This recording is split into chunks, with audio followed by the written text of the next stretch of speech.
അതായത് റിയൽ എസ്റ്റേറ്റിൽ എല്ലാം പോസിറ്റീവാണെന്ന് ചിന്തിക്കരുത്, അതിലും പ്രോബ്ലം ഉണ്ടോ. അത് ഒരു കാരണവശാലും നമ്മുടെ അടുത്ത് ഇല്ലാത്ത പൈസയ്ക്ക് നമ്മൾ പ്രോപ്പർട്ടി വാങ്ങരുത്. നമ്മൾ ചെന്ന് നോക്കുമ്പോൾ വളരെ നല്ല പ്രോപ്പർട്ടിയാണ്, ഭയങ്കര വാല്യൂ കൂടും, കുറച്ചും കൂടി വാങ്ങിയാൽ കുഴപ്പമില്ല, കുറച്ചുകൂടി എക്സ്റ്റൻറ്റ് വാങ്ങാം എന്ന് വിചാരിച്ച് നമ്മൾ ഒരിക്കലും നമ്മുടെ ലിമിറ്റിൻ്റെ മുകളിലേക്ക് ലിവറേജ് ചെയ്യാൻ വേണ്ടി പാടില്ല. ഏറ്റവും വേഴ്സ് വന്നാൽ എന്ത് സംഭവിക്കും, ഇതൊക്കെ മനസ്സിലാക്കിയിട്ട് വേണം റിയൽ എസ്റ്റേറ്റ് ഇൻവെസ്റ്റ് ചെയ്യാൻ. ഇത് മറ്റ് ഏതൊരു ബിസിനസ്സിനേക്കാളും വളരെ എളുപ്പമുള്ള കാര്യമാണ്. റിസ്ക് കുറവാണ്, ടെൻഷൻസ് കുറവാണ്. മറ്റു വിധത്തിൽ ഞാൻ എൻ്റെ റിസോർട്ടിൻ്റെ ഉദാഹരണം നിങ്ങളോട് പറഞ്ഞു, എനിക്കത് മാനേജ് ചെയ്യാൻ വളരെ എളുപ്പമാണെന്ന് പറഞ്ഞു. അങ്ങനെ കൗ ഫാം, പശുവിൻ്റെ ഒരു ഫാം നമ്മളുണ്ടാക്കി, അതിലെ പാല് നമ്മളെടുത്ത് അതിലെ നെയ്യിനൊരു ബ്രാൻഡ് നെയിം ഇട്ട് നമ്മൾ മാർക്കറ്റിൽ വിൽക്കുന്ന സമയത്ത് എന്തൊക്കെ സംഭവിക്കുന്നുണ്ടെന്ന് ചോദിച്ചാൽ, ഒന്നാമത് നമ്മുടെ ഈ ഫാമിന് വേണ്ടിയിട്ട് വാങ്ങിയ ലാൻഡിൻ്റെ വില നമ്മുടെ ബ്രാൻഡിനെ ബേസ് ചെയ്തിട്ട് വില കൂടും. നമുക്ക് വാല്യൂ ആഡഡ് പ്രോഡക്റ്റ്സ് അവിടെ നിന്ന് വിൽക്കാൻ വേണ്ടി പറ്റും, നമുക്ക് പാർഷ്യലായിട്ടുള്ള ഇൻകം കിട്ടും. അതുപോലെ തന്നെ നമുക്ക് ഓൺട്രപ്രണർഷിപ്പിൽ ഇൻഡയറക്റ്റ് ആയിട്ട് ചെയ്യുന്ന കാര്യം, അതായത് നമ്മൾ എപ്പോഴും എന്താണ് സംഭവിക്കുന്നതെന്ന് ചോദിച്ചാൽ, ഈ ഒരു പ്രോപ്പർട്ടി വാങ്ങുന്നു, ആ വാങ്ങിക്കഴിഞ്ഞ് നമ്മൾ അവിടെ ഒരു റിസോർട്ടോ ഹോട്ടലോ ഹോസ്റ്റലോ എന്ത് പണിയുമ്പോഴും ആ ലാൻഡിൻ്റെ വാല്യൂവും കൂടിയാണ് ഇൻക്രീസ് ചെയ്യുന്നത്. ഇപ്പം ഞാൻ വയനാട്ടിലുള്ള എൻ്റെ റിസോർട്ടിൻ്റെ ലാൻഡ് വാങ്ങിയ ആ ലാൻഡിൻ്റെ വാല്യൂ എന്ന് പറയുന്നത്, ആ റിസോർട്ട് അവിടെ പണിതപ്പോൾ ലാൻഡിൻ്റെ വാല്യൂ 10 ഇരട്ടിയായിട്ടെങ്കിലും വർദ്ധിച്ചു എന്ന് പറയുന്ന റിസോർട്ട് എന്ന് പറയുന്ന ഒരു ഓർഗനൈസേഷൻ അവിടെ റൺ ചെയ്യാൻ തുടങ്ങുമ്പോൾ ഓട്ടോമാറ്റിക്കലി ഈ ലാൻഡ് എന്ന് പറയുന്നത് ഒരു ബെയർ ലാൻഡ് എന്നുള്ളതിലുപരി ഒരു ഓർഗനൈസേഷൻ്റെ പാർട്ടായിട്ട് മാറി. കൂടാതെ അതിനൊരു ബ്രാൻഡ് വരുമ്പോൾ എന്താ സംഭവിക്കുന്നത്, ഇത് ആക്സിലറേറ്റ് ചെയ്യും, ഈ വാല്യൂ എല്ലാം ആക്സിലറേറ്റ് ചെയ്യും. അതായത് നമ്മൾ റിയൽ ആയിട്ടുള്ള പ്രോപ്പർട്ടിയുടെ വാല്യൂ, ആ ബിൽഡിങ്ങിൻ്റെ വാല്യൂ, അതിനെ 10 ഇരട്ടിയോ 100 ഇരട്ടിയോ ആക്കാൻ ഈ ബ്രാൻഡിന് പറ്റും. നമ്മുടെ ബ്രാൻഡ് എത്രത്തോളം സ്ട്രോങ് ആവുകയും എത്രത്തോളം ഫേമസ് ആവുകയും ചെയ്യും തോറും നമ്മുടെ ഈ ലാൻഡിനും ബിൽഡിങ്ങിനും വാല്യൂ ഇങ്ങനെ എപ്പോഴും വർദ്ധിച്ചുകൊണ്ടിരിക്കും. അപ്പോൾ നമുക്ക് ഇങ്ങനെയുള്ള കാര്യങ്ങൾ നമുക്ക് ചെയിനും ചെയ്യാൻ വേണ്ടി പറ്റും. നിങ്ങൾക്കൊരു കോമൺ ബ്രാൻഡ് ഉണ്ടെങ്കിൽ നിങ്ങൾക്ക് പല സ്ഥലത്തും ഇത് ഓപ്പൺ ചെയ്യാൻ വേണ്ടി പറ്റും, പല സ്ഥലത്തും തുടങ്ങാൻ പറ്റും. ഇതിനൊന്നും നമ്മുടെ പണത്തിൻ്റെ ആവശ്യമില്ല. ഇതിനൊക്കെ പണം ഇൻവെസ്റ്റ് ചെയ്യാനായിട്ട് ആളുകൾ ധാരാളമായിട്ട് രംഗത്തേക്ക് വരും. നമുക്കിങ്ങനെ വാല്യൂ ആയിട്ടുള്ള അഗ്രികൾച്ചർ ഫാം തുടങ്ങാം, അങ്ങനെ പല പല കാര്യങ്ങൾ നമുക്ക് ചെയ്യാൻ വേണ്ടി പറ്റും. ഇതൊക്കെ നിങ്ങൾ ഈ ചിത്രമൊക്കെ നിങ്ങൾ കണ്ടു നോക്കി, ഇതെല്ലാം ഇങ്ങനെ വാല്യൂ ആഡഡ് ആയിട്ടുള്ള പല കാര്യങ്ങളും ചെയ്യാൻ പറ്റുന്ന പ്രോപ്പർട്ടികളാണ്. ഇങ്ങനത്തെ പ്രോപ്പർട്ടികൾ ഐഡൻറ്റിഫൈ ചെയ്യുകയും ഇതിൽ ഇൻവെസ്റ്റ് ചെയ്യുന്ന ആളിനെ കണ്ടെത്തുകയും ചെയ്യുന്ന ക്രിയേറ്റിവിറ്റിയാണ് നമുക്ക് വേണ്ടത്. ആ ക്രിയേറ്റീവ് തോട്ട്സും ഐഡിയയും ഒരു പേപ്പറിലും വിഷ്വലായിട്ടുള്ള ഒരു രൂപത്തിലും ആക്കി ഇൻവെസ്റ്റേഴ്സിനെ കാണിച്ച് ബോധ്യപ്പെടുത്തിയാൽ അതിലൊക്കെ പൈസ ഇൻവെസ്റ്റ് ചെയ്യാനുള്ള ആളുകളെ നമുക്ക് ധാരാളമായിട്ട് കിട്ടാനുള്ള എല്ലാ സ്ഥലങ്ങളും ഉണ്ടാവും.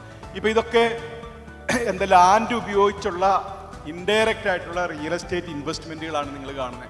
ആദ്യം കാണുന്നത് ഒരു റിസോർട്ടാണ്, അതൊരു കുന്നുമാതിരി ചെരിഞ്ഞൊരു സ്ഥലം, ആ സ്ഥലത്ത് ഒരു മനോഹരമായിട്ടുള്ള റിസോർട്ട് ബിൽഡ് ചെയ്ത് കഴിയുമ്പം ആ ലാൻഡിൻ്റെ വാല്യൂ എന്ന് പറയുന്നത് ആ റിസോർട്ട് പണിയുന്ന ആളുടെ ബുദ്ധിക്കുള്ളിൽ പോയ ഒരു ക്രിയേറ്റിവിറ്റിയാണ് അവിടെ ഒരു റിസോർട്ട് പണിയാമെന്നുള്ള ഐഡിയ. ആ ഐഡിയ ഫുൾഫിൽ ചെയ്ത് കഴിയുമ്പം അയാളുടെ ലാൻഡിൻ്റെ വാല്യൂ ഒരു 100 ഇരട്ടിയെങ്കിലുമായിട്ട് വർദ്ധിക്കും. അപ്പം ഈ ക്രിയേറ്റീവായിട്ടുള്ള ഐഡിയാസ് നമുക്ക് ഉണ്ടാകുക എന്നുള്ളതാണ് വേണ്ടത്.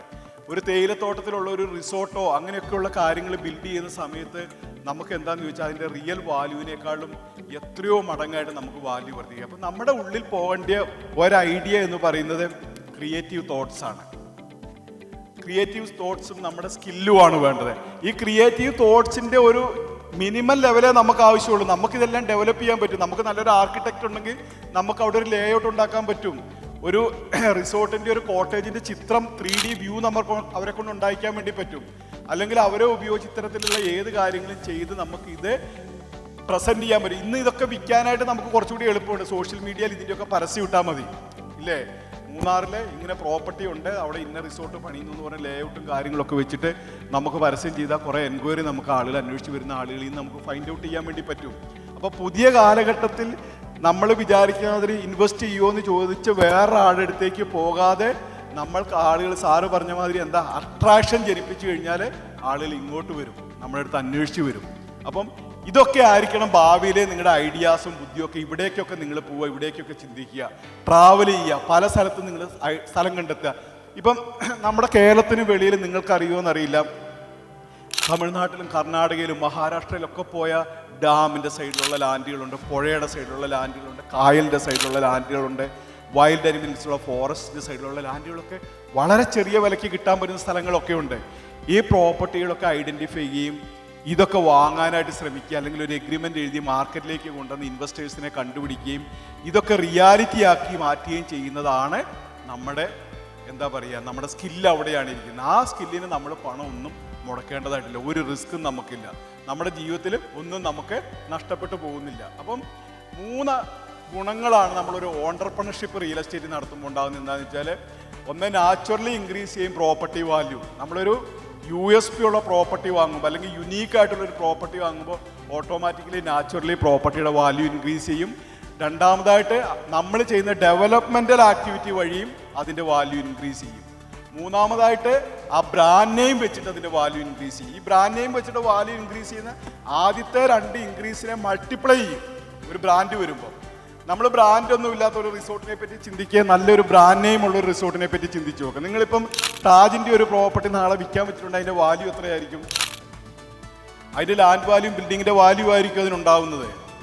അതിന് എത്രയോ മടങ്ങ് കൂടുതലുള്ള വാല്യൂ ഉണ്ടാവും ആ ബ്രാൻഡ് നെയിം വെച്ചിട്ട് പല വാല്യൂ. ഇപ്പോൾ ഈ ഹോട്ടല് റൺ ചെയ്ത് ഇതിനൊരു പേരുണ്ടായി കഴിയുമ്പോൾ ഈ ഹോട്ടൽ വിൽക്കുന്ന വില എന്ന് പറഞ്ഞാൽ നമ്മൾ വിചാരിക്കുന്ന ആ ഒരു ഇമാജിൻ അങ്ങനെ വാങ്ങാൻ ആളുകളുണ്ട് നമ്മുടെ സമൂഹത്തിൽ. വില നോക്കാതെ ഇതൊക്കെ വാങ്ങാൻ വാങ്ങുന്ന ആളുകളുണ്ട്. നമ്മൾ എത്രയോ ഡീലുകൾ നടക്കുന്നു. നിങ്ങളൊക്കെ ആലോചിച്ച് നോക്കുക, നമ്മളൊന്ന് ഇമാജിൻ ചെയ്യാത്ത പണത്തിന് ഇപ്പം റിലയൻസ് ഒക്കെ പലതും ടേക്ക് ഓവർ ചെയ്യുന്നുണ്ട്. നിങ്ങൾ അതിൻ്റെ ഡീലിൻ്റെ പൈസയൊക്കെ റിയലായിട്ട് ആ ബിസിനസ്സിനൊന്നും ആ വാല്യൂ ഇല്ല. അതിൻ്റെ 10 വാല്യൂ പോലും ഇല്ലാത്ത പ്രോപ്പർട്ടികളും പല ബിസിനസ്സുകളും അവർക്ക് ടേക്ക് ഓവർ ചെയ്യുന്ന എന്താ, ഒന്ന് ടേക്ക് ഓവർ ചെയ്യുന്ന അവരുടെ അടുത്ത് ഹ്യൂജ് എമൗണ്ട് ഉണ്ട്. അവർക്ക് ഇത്തരം ഒരു കാര്യം ഉണ്ടെങ്കിൽ അവർക്ക് വളരെ പെട്ടെന്ന് അവരുടെ ബിസിനസ്സിനെ ആക്സിലറേറ്റ് ചെയ്യാൻ വേണ്ടി പറ്റും. അവരത് ബിൽഡ് ചെയ്ത് കൊണ്ടുവരാൻ വേണ്ടി കൂടുതൽ ടൈം എടുക്കും. അതായത് ഇന്ന് ഈ സാധനം അവരെ ഏറ്റെടുക്കുന്നതിന് പകരം അവരത് ബിൽഡ് ചെയ്ത് കൊണ്ടുവരണമെങ്കിൽ അവർക്ക് ചിലപ്പോൾ 3 വർഷത്തെ ടൈം ചിലപ്പോൾ ആവും. ആ 3 വർഷത്തെ ടൈം ലാഭിക്കാൻ വേണ്ടി ഇവരെന്ത് ചെയ്യും? എത്രയും പണം കൊടുത്തിട്ട് ഇതിനെ വാങ്ങാൻ വേണ്ടി ശ്രമിക്കും. അപ്പം നമ്മൾ എന്തൊരു കാര്യവും ഇങ്ങനെയൊക്കെ ചെയ്യുമ്പോൾ നമുക്ക് പല വിധത്തിലുള്ള കാര്യങ്ങൾ ചെയ്യാൻ വേണ്ടി പറ്റും. അപ്പം നമ്മൾ എങ്ങനെയൊക്കെയാണ് ഇതിങ്ങനെ ഒരു റിയൽ എസ്റ്റേറ്റിൽ നമുക്ക് ഓണ്ടർപ്രണർഷിപ്പിൽ എന്തൊക്കെ കാര്യം ചെയ്യാം? ഒന്ന്, നമ്മൾ തന്നെ ലാൻഡ് വാങ്ങുക, നമ്മൾ തന്നെ ഇൻവെസ്റ്റ് ചെയ്യുക, നമ്മൾ തന്നെ റൺ ചെയ്യുക. ഞാൻ എൻ്റെ റിസോർട്ട് ചെയ്തിരിക്കുന്ന മെത്തേഡ് അങ്ങനെയാണ്. ഞാൻ തന്നെ ലാൻഡ് വാങ്ങി, ഞാൻ തന്നെ അവിടെ പണിതു, ഞാൻ തന്നെ അത് റൺ ചെയ്യുന്നതാണ് ഒന്നാമത്തെ മെത്തേഡ് എന്ന് പറയുന്നത്. രണ്ടാമത്തെ മെത്തേഡ് എന്ന് പറയുന്നത്, നമ്മളൊരു ലാൻഡ് വാങ്ങുന്നു, making A blue print of the project, attracting investors and share holders. നമ്മൾ ലാൻഡ് വാങ്ങി, ആ ലാൻഡ് കാണിച്ച് അതിനുള്ളിൽ നമ്മളെ പ്രിൻസിനെ പോലുള്ള ആളുകളെ ഉപയോഗിച്ച് നമ്മളവിടെ എന്താ പറയുക, റിസോർട്ടിൻ്റെ മൊത്തത്തിലുള്ള ഒരു പ്രോജക്റ്റ് 3Dയും വീഡിയോയും വിഷ്വൽസും എല്ലാം ആക്കി നമ്മൾ ഇൻവെസ്റ്റേഴ്സിനെ അട്രാക്ട് ചെയ്തിട്ട് നമുക്ക് ചെയ്യാൻ പറ്റുന്നതും രണ്ടാമത്തെ കാര്യമാണ്. മൂന്നാമത്തെ കാര്യം എന്താണെന്ന് ചോദിച്ചാൽ, നമുക്ക് എന്ത് ചെയ്യാം? ഇതൊന്നും നമ്മൾ വാങ്ങുന്നില്ല. ആദ്യം തന്നെ നമ്മൾ എന്ത് ചെയ്യുന്നത്? ബ്ലൂ പ്രിൻ്റ് ഉണ്ടാക്കുകയാണ് ചെയ്യുന്നത്. നമ്മൾ മൂന്നാറിൽ പോയി ഒരു പ്രോപ്പർട്ടി കണ്ടു, ഒരു ടോക്കൺ അഡ്വാൻസ് കൊടുത്ത് അതിൻ്റെ ബ്ലൂ പ്രിൻറ്റും എല്ലാമായിട്ട് ആളുകളിലേക്ക് പോയി ഇൻവെസ്റ്റേഴ്സിനെ കൊണ്ടുവന്നതിന് ശേഷം നമ്മൾ വാങ്ങി ഈ കാര്യങ്ങളൊക്കെ ചെയ്യുന്ന ഒരു ബിസിനസ് നമുക്ക് ചെയ്യാൻ വേണ്ടി പറ്റും. അപ്പം നമുക്ക് എന്താണെന്ന് ചോദിച്ചാൽ, നമ്മൾക്ക് ഇതിനുള്ള കറേജ് ഉണ്ടാകുക എന്നുള്ളതാണ് ഒന്നാമത്തെ കാര്യം. രണ്ടാമത്തെ കാര്യം, ക്രിയേറ്റീവായിട്ടുള്ള ഐഡിയാസ്, തോട്ട്സ്. നമുക്ക് പുതിയ കാലഘട്ടത്തിലെ മാർക്കറ്റിംഗ് സ്ട്രാറ്റജി നമ്മൾ പഠിക്കുക എന്നുള്ളതാണ്. സോഷ്യൽ മീഡിയനെ എങ്ങനെ സോഷ്യൽ മീഡിയനെ നമുക്ക് ഏത് കാര്യത്തിനും ഇന്ന് ഉപയോഗിക്കാം. എത്ര കോടിയുടെ പൈസയ്ക്ക് വേണ്ടിയിട്ടുള്ള കാര്യത്തിനും നമുക്ക് ഉപയോഗിക്കാൻ വേണ്ടി പറ്റും.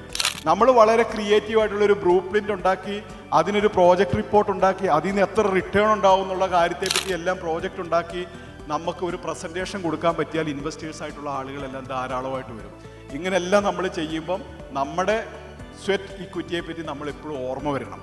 നമ്മൾ ഈ ചെയ്യുന്നതിനെല്ലാം നമുക്ക് പ്രതിഫലം ഉണ്ടാവണം. നമ്മൾ കുറേ സ്ഥലം മേടിച്ച് നമ്മുടെ അടുത്ത് 10% ഷെയർ വെച്ച് ബാക്കിയൊക്കെ ആളുകളുടെ ഇൻവെസ്റ്റേഴ്സിന് പൈസ കൊടുത്തിട്ട് നമ്മളത് റൺ ചെയ്യാൻ നടത്തിയാൽ നമുക്ക് യാതൊരു പ്രതിഫലം ഉണ്ടാകത്തില്ല.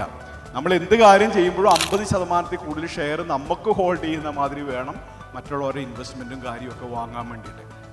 അപ്പം ഇത്തരത്തിൽ നമുക്ക് ജീവിതത്തിൽ പല കാര്യങ്ങളും നമുക്ക് ചെയ്യാനായിട്ടുള്ള അവസരമുണ്ട്.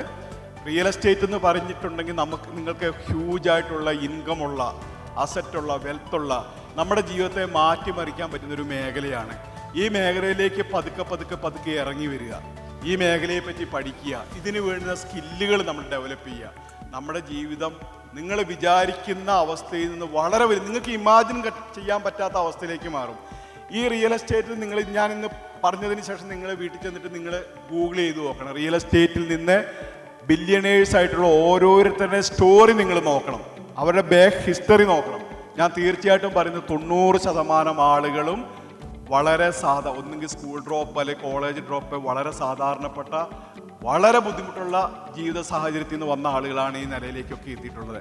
അവർക്കൊന്നും നമ്മളെക്കാളും ഭയങ്കര കഴിവുകളൊന്നും ഉണ്ടായിട്ടൊന്നുമല്ല. അവരൊരു പർട്ടിക്കുലർ മേഖലയെ വന്നിട്ടാണ് വിജയിച്ചത്. ഞാൻ എൻ്റെ റിയൽ എസ്റ്റേറ്റ് മേഖലയെ ഞാൻ വിജയിച്ചു എന്ന് പറയുന്നത് ഞാൻ വളരെ ആക്സിഡൻ്റലായിട്ടാണ് വന്നത്. ഞാൻ ആദ്യത്തെ പ്രോപ്പർട്ടി വാങ്ങിയത് എൻ്റെ വൈഫിൻ്റെ പേരിൽ ഒരു ബാങ്കിൽ നിന്ന് ലോൺ എടുത്തിട്ടാണ് വാങ്ങിയത്. പക്ഷെ ആ മേഖലയെ പറ്റി കൂടുതൽ പഠിക്കാനും അതിൽ സ്റ്റിക്ക് ഓൺ ചെയ്യാനും അതിൽ ഇൻവെസ്റ്റ് ചെയ്യാനും എല്ലാം തയ്യാറായി പതുക്കെയാണ് ഞാൻ എൻ്റെ ലൈഫിൽ ഈ ലെവലിലേക്ക് എത്തി. അപ്പം ഏതൊരാൾക്കും, ഏത് കഴിവുള്ള ആൾക്കും കഴിവില്ലാത്ത ആളുകൾക്കെല്ലാം ജീവിതത്തിൽ ഈ മേഖലയിൽ കൂടി സമ്പാദിക്കാനും വളരാനും എല്ലാം ഓപ്പർച്യൂണിറ്റി ഉണ്ട്.